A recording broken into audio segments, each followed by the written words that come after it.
Assalamualaikum warahmatullahi wabarakatuh. Bertemu lagi kita hari ini untuk kelas berikutnya dalam bab 3 lagi, iaitu 3.7, perjuangan rakyat menentang pendudukan Jepun. Jadi kita akan lihat beberapa perkara berkaitan dengan bagaimanakah penentangan yang dibuat oleh penduduk tempatan British dan juga British dalam usaha untuk menangani ancaman ataupun penjajahan daripada Jepun. Pertama kita lihat kepada Regimen Askar Melayu. Okey, Regimen Askar Melayu ada dua di sini, iaitu tempat berlakunya di Kelantan dan di Singapura. Kalau di Kelantan itu Batalion kedua Regimen Askar Melayu telah bersama-sama dengan pasukan daripada tentera British telah terlibat dalam menentang pendaratan tentera Jepun di Kelantan tersebut. Di Singapura pula, kalau kita lihat penglibatan Regimen Askar Melayu dalam pertempuran menentang Jepun di Singapura ini mempunyai ataupun dilihat mempunyai semangat juang yang amat tinggi. Contohnya Lieutenant General A.E. Percival, iaitu Panglima Pemerintah Tentera British di Tanah Melayu, menyifatkan semangat juang ini adalah satu contoh keteguhan dan ketahanan yang menjadi satu tradisi yang masyhur dan menjadi inspirasi kepada generasi yang akan datang. Okey, termasuknya semangat keberanian dan keperwiraan askar Melayu yang sanggup berjuang sehingga ujung nyawa ini sepatutnya wajar kita kenang dan memberi iktibar tentang kepentingan sikap sedia berkorban untuk tanah air. Antara mereka yang terlibat adalah seperti mereka ini. Okey, yang pertama kita tengok berkaitan dengan Lieutenant Adnan, kemudian Lieutenant Ibrahim dan juga Corporal Yaakobuddin. Kita lihat contohnya Lieutenant Adnan, pertempuran di Bukit Candu, Singapura. Okey, terlibat dalam pertempuran di situ dan merupakan pertempuran yang sengit yang menjulang nama Regimen Askar Melayu dan menampilkan keberanian askar Melayu seperti Lieutenant Adnan. Lieutenant Ibrahim Ala pula menyelamatkan hampir 2,000 orang tentera bersekutu yang terperangkap di kawasan pantai Johor. Ini bahkan beliau dianugerahkan pingat Military Cross. Dan Corporal Yaakobuddin pula dianugerahkan pingat Military Medal atau semangat keberaniannya dalam pertempuran di Pasir Panjang. Okey, seterusnya kita lihat kepada MPAJA. Okey, layanan yang kejam terhadap sebahagian orang Cina menyebabkan orang Cina ini mencari perlindungan di bawah Parti Komunis Malaya (PKM). Okey, bagi mengelak mereka disiksa dan dibunuh. Kemudian PKM ini menumbuhkan pasukan gerila untuk menentang Jepun. Jadi maka tertubuhlah Malayan People Anti-Japanese Army (MPAJA) ini selepas PKM bersetuju mewujudkan pasukan sukarela yang dilatih oleh British dalam kegiatan penentangan terhadap tentera Jepun. Maksudnya di sini MPAJA ini bekerjasama juga dengan British. Sedangkan sebelum Perang Dunia Kedua, PKM adalah satu benda yang tidak dibenarkan ataupun senang kata adalah parti yang tidak disahkan oleh British. Malah mereka mengharamkan sama sekali gerakan PKM ini. Okey,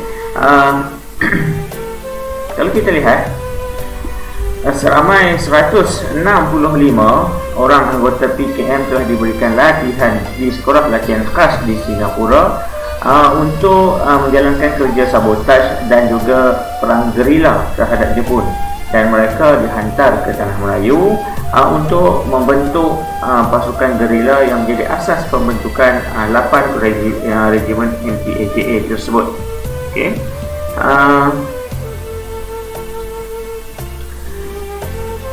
ini antara kawasan ibu pejabat MPAJA dan juga regimen MPAJA tadi. Okey, kalau kita lihat ada 8. Seterusnya kita tengok kerjasama MPAJA dengan Force 136 dan juga Parti Kuomintang. Okey, pertama kali Disember 1943, MPAJA dan Force 136 yang mewakili tentera British mengadakan perjanjian kerjasama untuk melawan tentera Jepun. Okey, dalam kerjasama ini MPJA memperolehi bantuan, contoh bantuan seperti senjata, ubat-ubatan, kewangan dan juga latihan ketenteraan. Kerjasama dengan Kuomintang pula, terdapat gerila Cina yang dikuasai oleh nasionalis daripada parti Kuomintang ataupun dikenali sebagai KMT.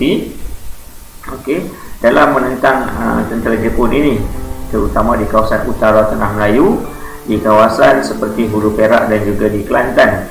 Okey, jadi mereka telah menubuhkan Overseas Chinese Anti-Japanese Army (OCAJA) yang dikenali sebagai Tentera Bintang 1.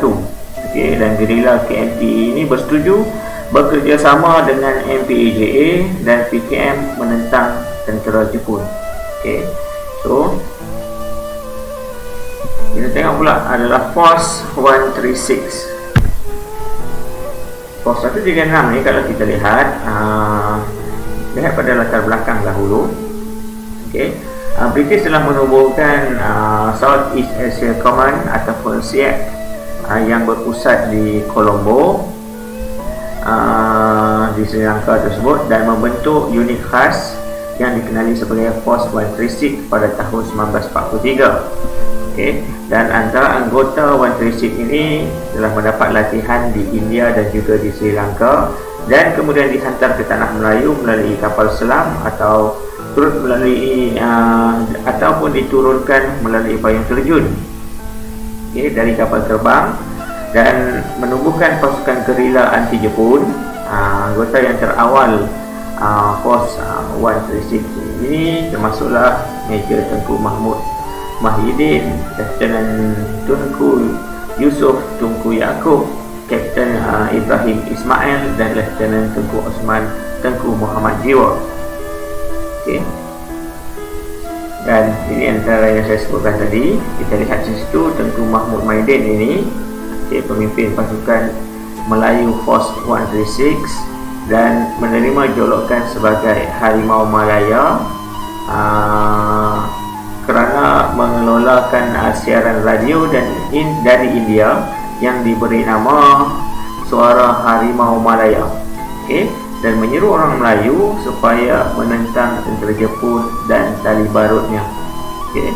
Selain itu, kita tengok pada Disember 1944, okay, anggota Force 136 berjaya mendarat di Hulu Perak, okay, dengan bantuan pegawai daerah Grid, iaitu Kapten Muhammad Saleh Haji Sulaiman. Okey, ini dia turun di sana. Kemudian pada barisan askar Melayu setia di Kuala Kangsar, markas Force 136 terletak di Istana Kuning Bukit Candan, Kuala Kangsar, Perak. Okey, yang itu adalah berkaitan dengan markas di negeri Perak. Seterusnya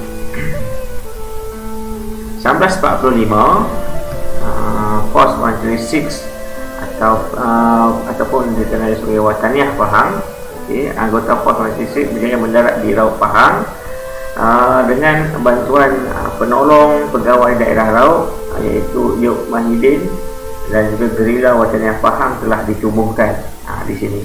Okay. Itu gambar pasukan Wataniah Pahang tersebut. Seterusnya adalah Yuk Mahidin Muhammad Sharif yang disebutkan tadi, merupakan pemimpin Wataniah Pahang, memohon perkenan Sultan Pahang, iaitu Sultan Abu Bakar, sebagai pemerintah terhormat dan mengetuai operasi sekitar Kuala Lipis dan juga Laut sehingga sebahagian tengah Temerloh.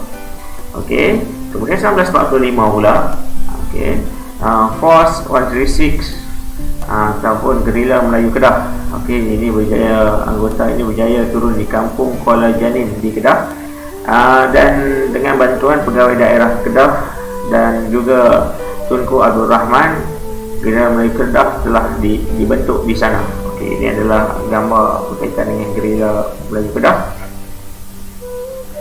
Dan seterusnya anggota Force 136 di Tanah Melayu. Kalau kita lihat Force 136 dan juga pertubuhan gerila yang ditubuhkan tadi, matlamatnya adalah untuk menjalankan aktiviti rahsia di tanah Melayu, termasuklah mengumpulkan maklumat, kemudian melaksanakan sabotaj, kemudian menyebarkan propaganda dan membuat persiapan untuk British melancarkan operasi Zipper, iaitu serangan secara besar-besaran menawan tanah Melayu semula pada tahun 1945. Okay. Seterusnya, penentangan secara individu. Antara individu yang terlibat adalah Gu Chan Sing, Shibil Kartigasu. Kita lihat Gu Chan Sing ini menggerakkan penentangan terhadap pendudukan tentera Jepun dengan menyebarkan risalah dan propaganda menggunakan nama samaran, iaitu Lion of Malaya, dan risalah penentangan yang dihasilkan oleh Gu Chan Sing telah diedarkan secara teratur dan juga berkesan untuk memberitahu tentang fakta sebenar perang dan pendudukan tentera Jepun. Beliau juga telah menghadiri sidang akhbar tentera Jepun dengan menyamar sebagai wartawan dan mendalangi sabotaj terhadap landasan kereta api yang menjejaskan pengangkutan tentera Jepun, dan beliau telah ditangkap oleh Kepetai setelah dikhianati, namun berjaya melarikan diri ke Burma hinggalah perang tamat. Ini yang dilakukan oleh Gu Chan Sing. Seterusnya, Shibil Kartigasu. Shibil Medan Daily atau lebih dikenali sebagai Shibil Kartigasu adalah seorang jururawat yang terkenal dengan keberanian dan kecekalan membantu mangsa perang dan gerila anti-Jepun di negeri Perak. Shibil dan juga suaminya, Dr. Abden Clement Kartigasu, mengendalikan sebuah klinik di Ipoh sebelum perang sehinggalah kedatangan Jepun. Jadi semasa pendudukan Jepun, pasangan ini telah memberi bantuan ubat-ubatan dan perkhidmatan perubatan kepada gerila anti-Jepun. Dan Shibil juga telah menyembunyikan radio dan berkongsi maklumat daripada siaran radio British dengan gerila anti-Jepun. Dan kemudian macam biasalah, Jepun telah menangkap Shibil dan suaminya selepas kegiatan mereka ini terbongkar, dan semasa di bawah tahanan, penyiksaan telah dilakukan oleh tentera Jepun sehinggalah menyebabkan kematian suaminya. Setelah Jepun menyerah kalah, Shibil telah dibebaskan dan diterbangkan ke Britain untuk menerima rawatan perubatan, dan Shibil telah dianugerahkan pingat King George di Istana Buckingham oleh Raja George yang ke-6 kerana